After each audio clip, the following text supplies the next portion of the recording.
sa success sa ating mga fundraising more than 2 million. At napakaganda tayo kasunod na ngayon dahil hindi ko natin in-expect. Kung na natin natin ang K1, parang kung hindi tayo pauwi pa din na ito. At di ba tayo muna, baka yung sabi ko pauwi na yung kanya. Lumipas pa pala, umabot na tayo sa ulit. Thank you po. Thank you. Sa sana po. Patay ko na yung ginamit niya po. Kuya Carl. Kuya Jun, baka pwede explain sa live na.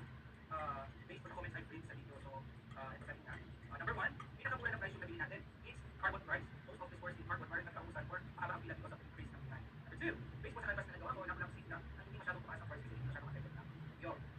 Number 3, regular price ng debate is 300 but because of the increased demand because of the food, tumaas ang prices dahil sa nagkausan. So what we want is a good price compared to existing market price. So, low supply and demand. Yeah. That's true. And 4, things improve to provide gero and good. Yet to make things no identified relocation site. Bawal na sila bumalik sa kanilang buildings.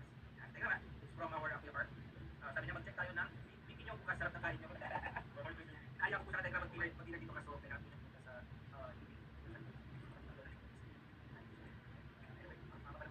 so po ng Diyos mahal ko naman sa Cebu.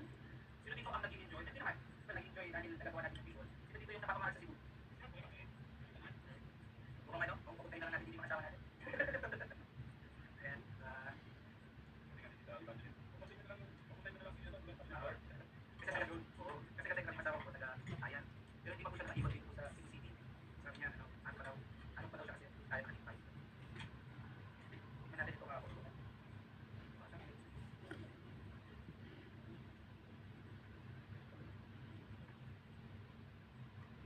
Bueno, pero kami saan naman ito yung kami sila maliwala namin kung wala.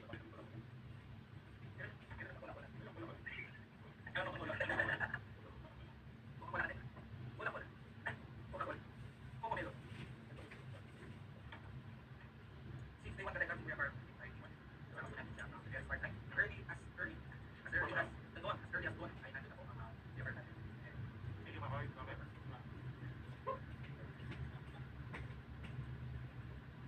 Ang bago yan, wala sa dito. Kasi okay, kung family next time,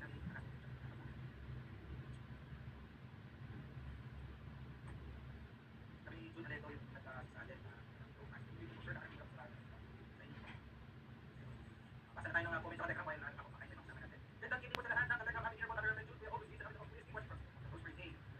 Everybody on NS bro, background. Sabi kita edit sa kamusta ang lahat. Telegram.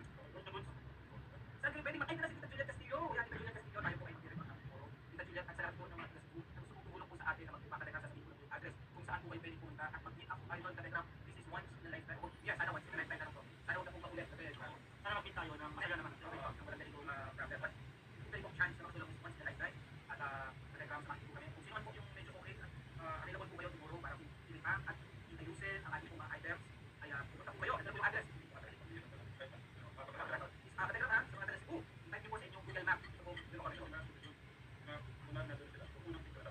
Pero Telegram kami po kayo siyempre mag-usap na kung kayo po ay pupunta sa ating sports complex. Yung po muna kayo insurance kasi nag-interview po kayo para ano, walang Wala po natin mga kasi. Nakabago sila. Ayan, ito po ang place Telegram. Search po nyo sa Google Maps, Mabag, Barangay Mabag.